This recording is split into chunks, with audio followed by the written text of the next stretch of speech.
사랑하는 성도 여러분 안녕하십니까? 오늘 5월 20일 목요일 새벽 이슬과 같은 주의 말씀을 사모하며 나오신 모든 분들을 주님의 이름으로 사랑하고 또 축복합니다. 우리가 오늘 같이 상고할 말씀은 사무엘하 16장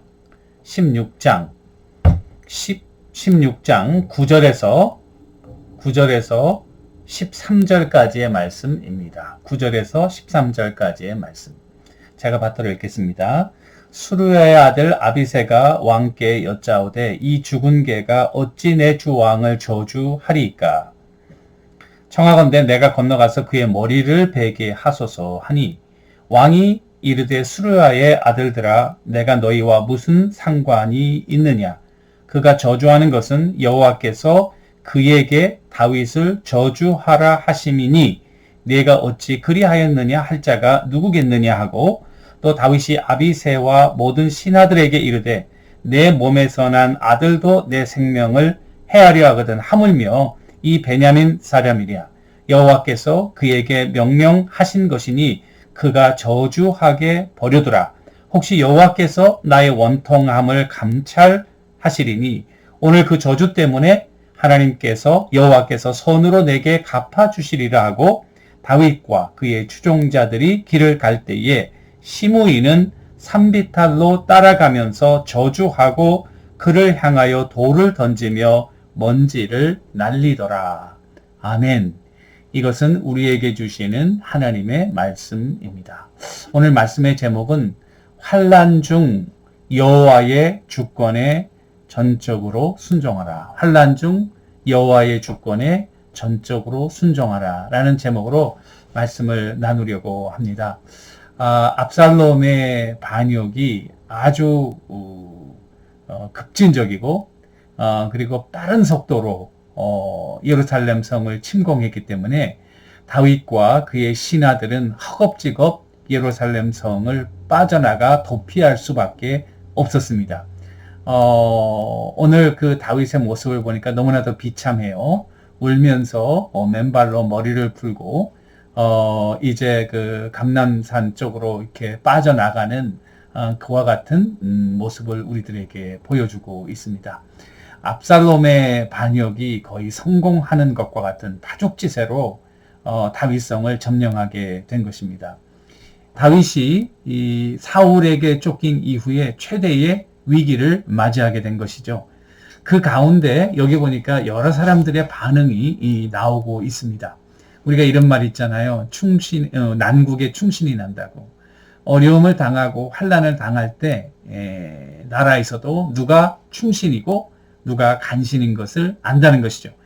우리가 어려움과 환난 중에 있을 때 주위에 많은 사람들의 그런 반응이 우리가 접하게 되는 것인데 오늘 16장에 보니까 첫 번째 시바라는 사람이 나오고 있습니다. 이 시바는 사울의 몸종이었는데 다윗은 신앙인이면서 의리의 사나이였거든요. 요나단과 한 약속을 잊지 않는 거예요. 너가 왕이 됐을 때 우리 가정을 잊지 말아달라. 우리 자손들을 잊지 말아달라는 그 요나단과의 언약을 기억해서 이 사울의 종이었던 시바를 찾아서 요나단의 자손 중에 무비보셋을 찾아내고 그를 왕자와 같이 다윗이 그의 상에서 먹게 하는 그런 일을 하게 한 사람이 시바입니다. 그런데 이 시바는 다윗이 어려움을 겪었다는 그런 소식을 듣고 허겁지겁 나와가지고 여기 보니까 두 나귀의 떡 200 그리고 건포도 100송이 여름 과일 100개 포도주 한 가죽 부대를 싣고 나온 거예요.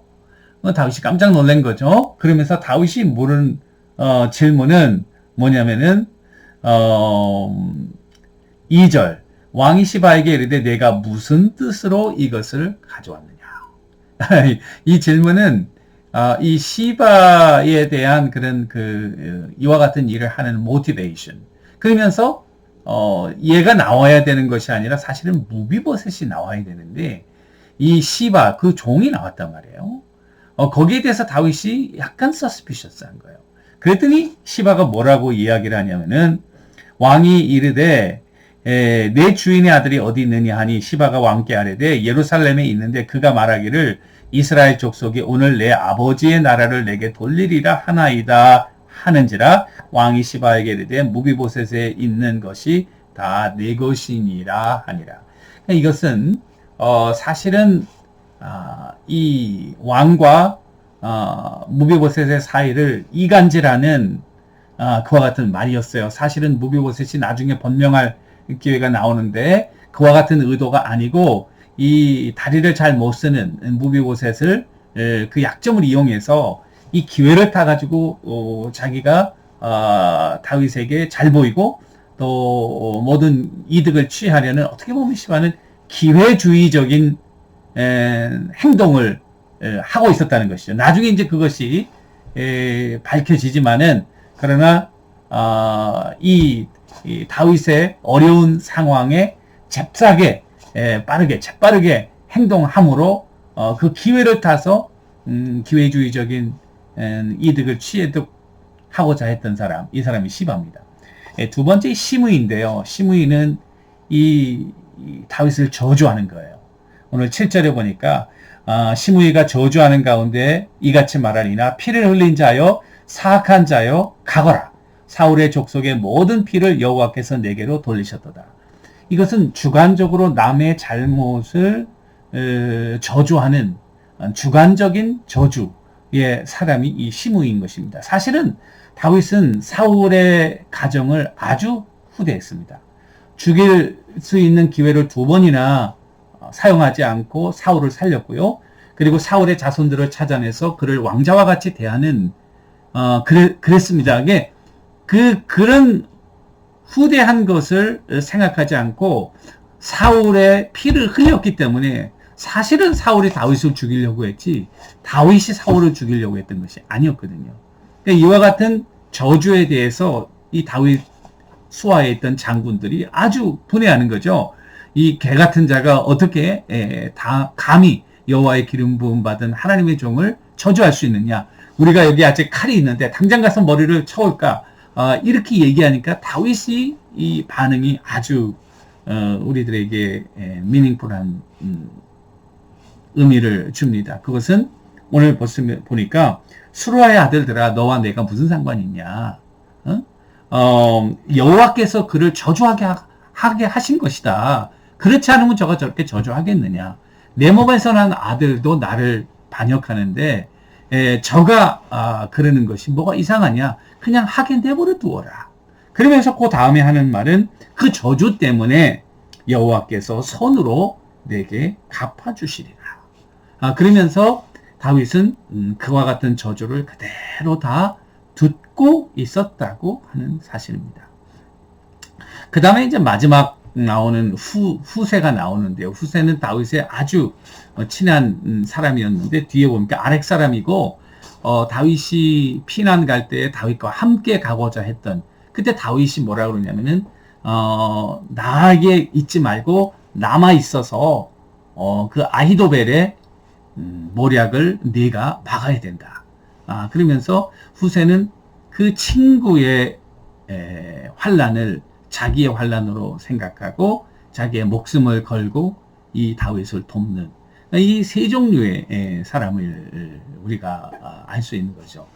저는 다윗이 이와 같은 환난 중에 참 자기의 목숨을 구원하고 자기의 정당성을 방해하기보다는 온전하게 하나님의 주권에 순종하고 있다고 하는 거.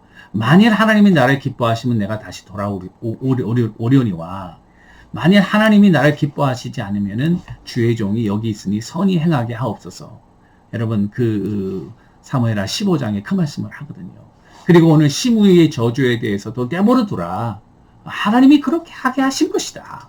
라고 이 모든 상황 자기에게 불리하고 자기에게 환난이 되는 그 상황을 온전히 하나님의 주권에 맡기고 있다는 사실이 참 여러분들과 내가 환난을 당할 때 우리가 취해야 될 태도가 아닌가. 환난을 당하면 이 환난을 벗어나기 위해서 우리의 자신을 정당화하고 우리를 나쁘게 얘기하는 사람을 우리가 다 믿게 생각하고 적이라고 생각하고 이렇게 생각하는데요. 다윗은 그런 인간적인 원한 관계 감정을 뛰어넘어서 하나님의 감점에서 하나님이 이 모든 것을 허락하시지 않았다면 이게 일어날 수 있는 일이냐. 그러니까 하나님의 주권에 온전히 순종해야 된다는 그런 자세예요. 저는 다윗이 비록 살인도 하고 간음도 한 나쁜 사람이었지만은 회개하고 이 환난 중에서 하나님의 주권을 온전히 신뢰하고 나갔다는 점에서 여러분들과 내가 취해야 될 태도가 아닌가. 이 말씀을 보면서 진 에드워드라고 하는 사람이 아주 재밌는 말씀을 했어요. 새왕 이야기라고 하는 책에서 다윗 왕의 입을 통하여 한 말을 이렇게 해석했어요. 왕자는 내 것이 아니다. 소유하는 것도 아니다. 취하는 것도 아니다. 보호하는 것도 아니다. 그것은 하나님의 것이다. 다시 한번, 왕자는 내 것이 아니다. 소유하는 것이 아니다. 취하는 것도 아니다. 보호하는 것도 아니다. 그것은 하나님의 것이다. 우리가 무슨 어려운 상황 때에 힘든 것은 이게 다 내 것을 빼앗긴다. 남이 내 것을 취해간다. 내 기득권을 빼앗아간다. 이런 생각에서 나온다는 거예요. 근데 가만히 생각해 보니까 다윗의 왕자만 하나님의 것이 아니고 여러분들과 나의 생명도, 여러분들과 나의 기득권도, 여러분들의 나의 건강도, 재산도, 시간도 다 하나님의 것이다. 그러니까 하나님의 것은 하나님의 주권 아닙니다. 내 것이 아닙니다. 그렇다면 하나님의 주권에 온전히 따르는 것이 여러분들과 나의 태도가 아닌가. 이것은 어떻게 보면 좀 힘들고 어려운 상황일 수도 있습니다. 그러나 진정한 믿음의 자세의 태도가 아닐까. 다윗이 이건 내 왕권인데 내 아들이 감히 나를 반역해서 빼앗아간다. 이게 아니라 이거 보호하는 것도 아니고 취하는 것도 아니고 내가 원하는 대로 하는 것도 아니고 다 하나님의 것인데. 그러면은 하나님의 주권에 따르는 것이 피조물로서 하나님의 종으로서 올바른 태도가 아닌가. 여러분들과 내가 한번 이 다윗의 태도를 오늘 생각해 봤으면 좋겠고, 사실은 여러분들과 저도 소유하고 있는 것이 아무것도 없어요. 다 하나님의 것이에요.